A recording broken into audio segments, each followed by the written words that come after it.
Hi, I'm Billy here of the Fuji Guys, here to give you an unboxing of the Fujifilm FinePix S8600. This is Fujifilm, sort of a bridge style camera that's a traditional looking SLR-like look, but with a very long zoom. This one here, of course, is the black version, but depending on the various countries, it may come in various colors as well. So again, let's just take a look at the contents that are included with this camera. First thing, when you open up the box, of course, you have your warranty information as well as a basic owner's manual. There's also will be a software CD in here. For the full complete manual, the software CD contains PDF versions in various languages of this complete owner's manual that you can download later, as you can see there. But there's nothing much else to talk about. You got a little cover here, and getting right to it, of course, you have your camera itself, and it should be sealed in sort of this security tape. And as you open it up, we give access to the camera itself. So as you can see, this is a very nice and compact size camera that offers a 36 times optical zoom from 25mm to 900mm, but it also has a nice smaller profile. So you're getting a lot of zoom for a traditional looking camera with not a whole lot of size. The screen of the camera is also quite large, and here you also have the protector on it. So I'm just going to just see if I can peel that off for you so you don't get any glare.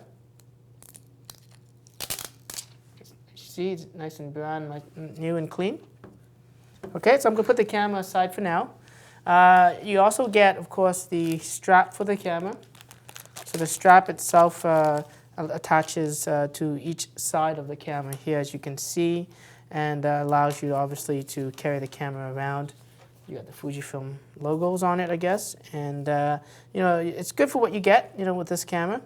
And you would just actually do it the same way you would do any other straps. Okay, I'm not going to do that today. I'm just going to put that aside. You also got the cover for the lens. So again, let's take that apart and let's take a look at that.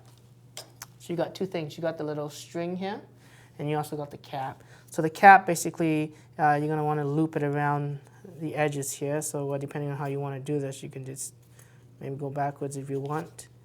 Do that way, and then just loop it like that. And of course, the other side goes onto the side of the camera here. And of course, it just pressure mounts onto the camera itself. And just pull it off, and it comes right off. Of course, you have it attached, so it'll be dangling like that. If you don't want to do that and you're carrying a camera bag, absolutely, you can actually take that off and do that instead if you don't want it in your way. Okay. The camera runs off of 3 AA batteries, which are included, but the non-rechargeable, so the one-time use.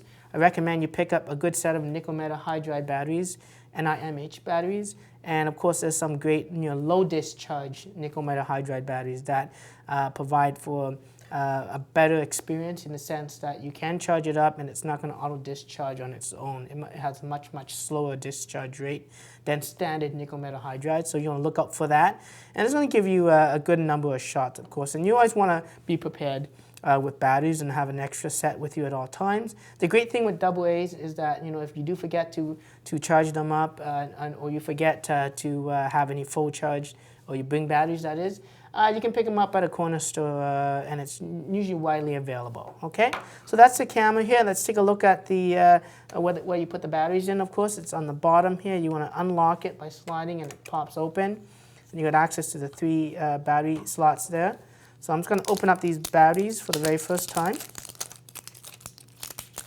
And as you can see here, you want to match it up to the indicator. So this is telling me positive on top, negative on bottom, as well as positive on top. Now you'll notice that there's a little rubber piece on the side that you can pull off, and that's if you want to pick up what we call a battery coupler. And that actually strings in 2 dummy batteries and comes out and allows for an AC input. And generally this is used for, when we have it in stores and we want to keep them powered through the whole day. But it is available as an optional thing if you want to pick it up. You also need to pick up the AC adapter, which is using a 5-volt adapter for that, okay, if you wanted to run it off just AC power. You got a memory card slot. The camera does not include a memory card, so you do want to pick up one of these SD cards, whether it's an SDHC, even an SDXC card. If you're doing videos a lot and taking a lot of photos, I highly recommend at least a Class 6 rated card, and of course buy from a reputable memory card brand. And as long as you do that, you shouldn't have any issues. Now, an 8 gig should be sufficient, but if you want to take a lot more photos, you know, getting a 16 or 32 gig would be sort of ideal for the camera. So I'm going to just insert it, and there is a little diagram of how you push it. It's pressure put. You push it in, and you push it in again to pop it open. Okay. Again, closing the doors, we're going to close it up, and it should lock in place. And turning on the camera, you can basically push the on and off switch on the top. And for the very first time, if it does come on, it comes off with some information screen where you need to enter. Here's the language option. Use the directional pads to select and push menu OK to confirm. And of course, you also got your date time information. And if you don't remember to accidentally push OK on that as well, no big deal. It's going to allow you to do it later on in the setup. This is telling me that the batteries used are AC alkaline batteries. In the menu, you can go in it and tell it to say that I'm using lithium one-time batteries, alkaline batteries, or even the nickel metal hydride batteries. And all I'm doing that is, when I do that, is I'm telling the camera how to appropriately show the charge. If you don't obviously change that and use different types of batteries, it's not going to matter that much. It's more the accuracy of the battery indicator, okay?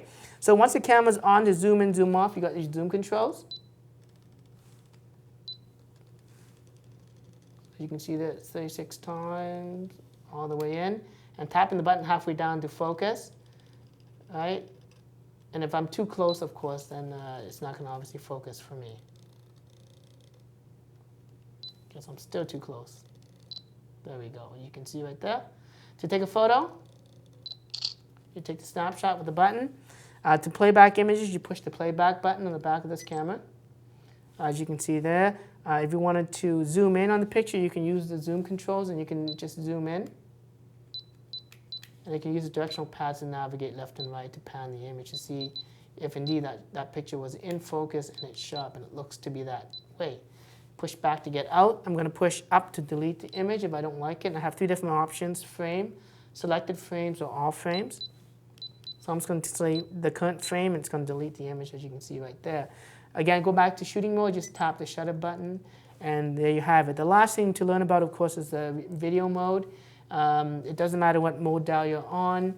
There are some nice cool modes like advanced feature modes to some manual control modes. But to do videos, you can just push the record button. It should start recording for me there, as you can see. I should be able to zoom during the recording as well. And you know it's recording because it's blinking right there. To stop the recording, I would push the recording button again, and that allows you to stop. Now, to look at videos, you push the playback button, and when you see those 2 little film strips, it means this is a video. You push down on the directional pad to play the video. As you can see, the lens came in automatically when it's in playback mode. You got the speakers right here.